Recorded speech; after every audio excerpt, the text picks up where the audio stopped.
আসসালামু আলাইকুম সবাইকে, আশা করি সবাই ভালো আছেন। 19শে নভেম্বর 2025 বাংলাদেশের টেস্ট ক্রিকেটের জন্য খুব সিগনিফিক্যান্ট একটা দিন। 155 টেস্ট খেলা বাংলাদেশ দল 2000 সালে যখন টেস্ট স্ট্যাটাস পাওয়ার পর প্রথম টেস্টটা খেলেছিল ইন্ডিয়ার সঙ্গে, তারপর থেকে 25টা বছর পেরিয়ে গেছে এবং সেই 25 বছরে 155 টেস্টে বাংলাদেশের টেস্ট জয় মাত্র 24।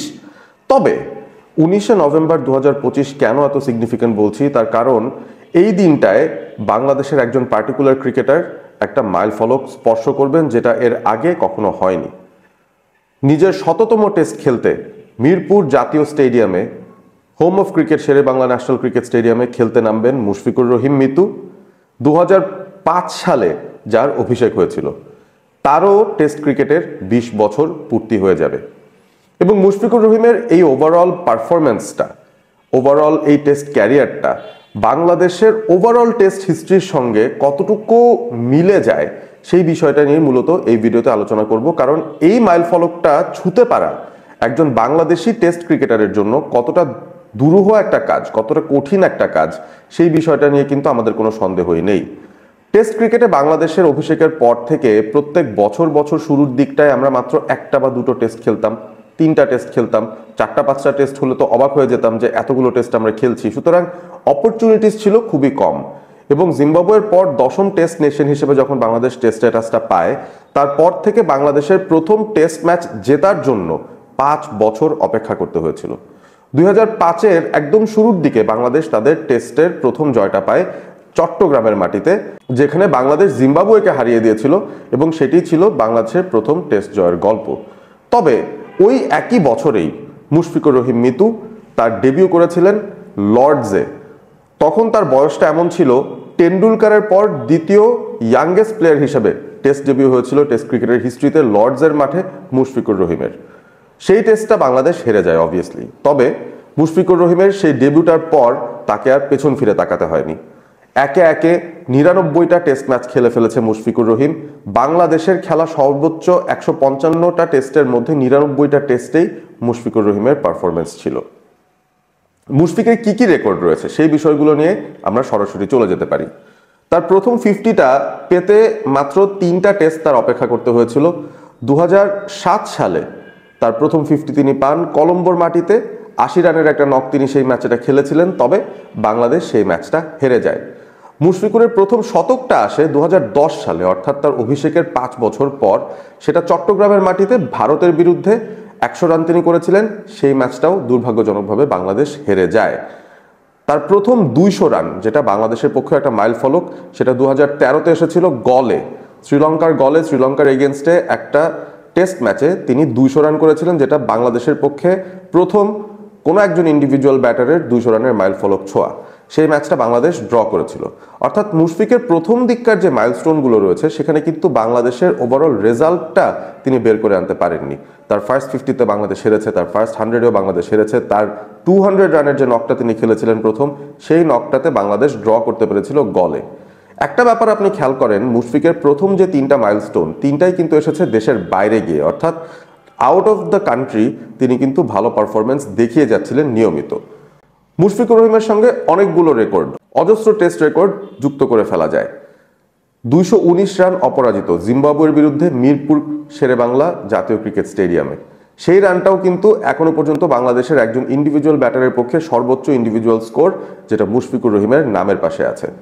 আরও একটা বিশাল বড় রেকর্ড রয়েছে, যেটা আসলে কারেন্ট টেস্ট প্লেয়িং নেশনগুলোর মধ্যে কারোরই নেই এই মুহূর্তে। উইকেট কিপার ব্যাটার হিসেবে 3টা ডাবল সেঞ্চুরি মুশফিকুর রহিমের। এবারে আসি টেস্ট ক্রিকেটে বাংলাদেশের প্লেয়ার অফ দ্য ম্যাচের যে হিসাবটা, সেই জায়গাটায় সাকিব আল হাসান বাংলাদেশের এক ক্রিকেটিং লেজেন্ড। 6 বার টেস্ট ম্যাচ ক্রিকেটে তিনি প্লেয়ার অফ দ্য ম্যাচ নির্বাচিত হয়েছেন। তবে তার চেয়েও উপরে কে আছেন, বাংলাদেশের পক্ষে 1 নম্বর পজিশনে কে আছেন, মুশফিকুর রহিম। 7 বার প্লেয়ার অফ দ্য ম্যাচ তিনি হয়েছেন, যার মধ্যে 5 বারই তিনি প্লেয়ার অফ দ্য ম্যাচ হয়েছেন বাংলাদেশকে ম্যাচ জেতানোর ম্যাচে, এবং 2 বার প্লেয়ার অফ দ্য ম্যাচ হয়েছিলেন যখন বাংলাদেশ ম্যাচ ড্র করে। অর্থাৎ তিনি যতবার প্লেয়ার অফ দ্য ম্যাচ হয়েছেন, বাংলাদেশ কোনো ম্যাচ হারেনি, 5 বার জিতেছে, 2 বার ড্র করেছে। এবং এই যে প্লেয়ার অফ দ্য ম্যাচের হিসেবটা আমি বলছিলাম, মুশফিকুর রহিমের এত বড় একটা অর্জন, 7 বার তিনি টেস্ট ক্রিকেটে প্লেয়ার অফ দ্য ম্যাচ হয়েছেন 99 টেস্টের মধ্যে। সেখানে তিনি কাকে কাকে পেছনে ফেলেছেন সেই হিসেবটা যদি দেখি, তাহলে কিন্তু আপনারা অবাক হয়ে যাবেন। টেস্ট ক্রিকেটের লেজেন্ডের কথা চিন্তা করেন, যারা 100-র উপর টেস্ট খেলেছেন। Sourav Ganguly, VVS Laxman, Cheteshwar Pujara, AB de Villiers, Clive Lloyd, Sunil Gavaskar, Mark Waugh, Javed Miandad, তাদের থেকেও বেশি সংখ্যক টেস্টে player of the match award পেয়েছেন আমাদের মুশফিকুর রহিম মিতু। কি দারুণ একটা রেকর্ড, কি অসম্ভব সুন্দর একটা রেকর্ড। মুশফিক বাংলাদেশের সবচেয়ে রিলায়েবল ক্রিকেটার আমরা জানি টেস্ট ক্রিকেটে। 2005 থেকে 2025 20 বছরের এত অর্জন।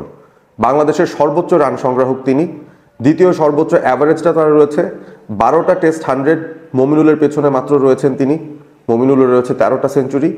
সো সব কিছু মিলিয়ে মুশফিকুর রহিমের এই ডেকোরেটেড ক্যারিয়ারের মধ্যে অর্জনের কিন্তু কমতি নেই বলা যায়।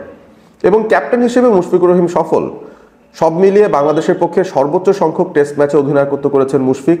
34টা ম্যাচ তিনি ক্যাপ্টেন্সি করেছেন সেই 2011 থেকে 17-র 6 বছরের স্পেলের মধ্যে। এবং বাংলাদেশের কোন ক্যাপ্টেনের সর্বোচ্চ সংখ্যক টেস্ট জয় রয়েছে?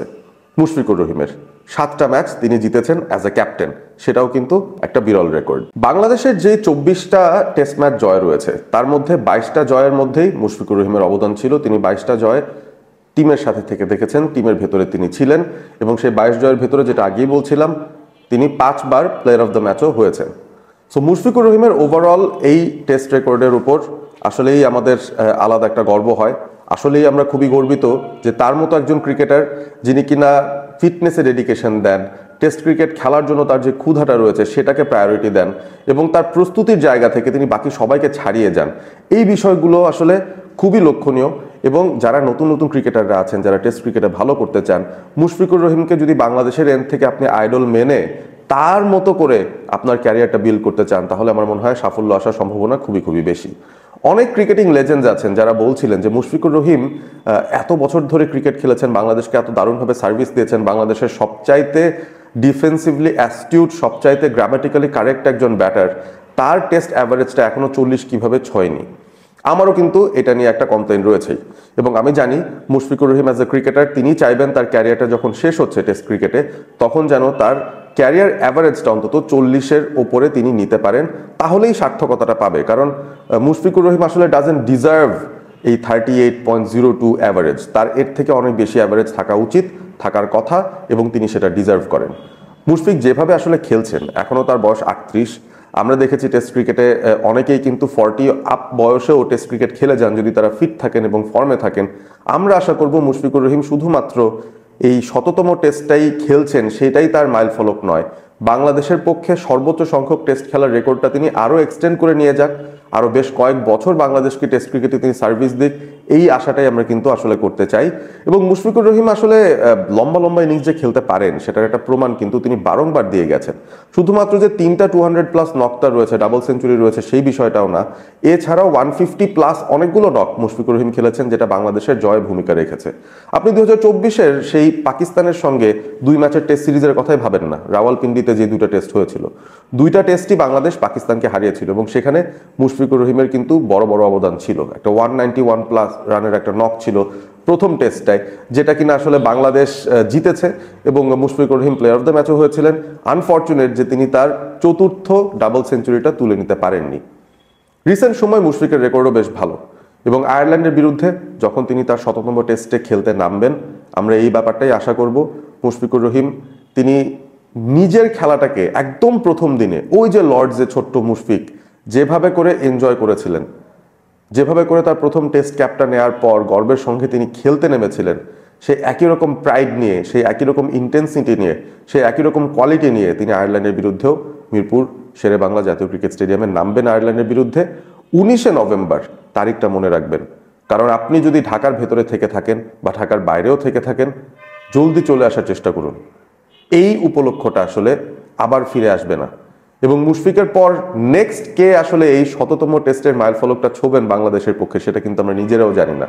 সুতরাং এই উপলক্ষটা আমাদের এনজয় করতে হবে, এই উপলক্ষটা আমাদের সেভার করতে হবে।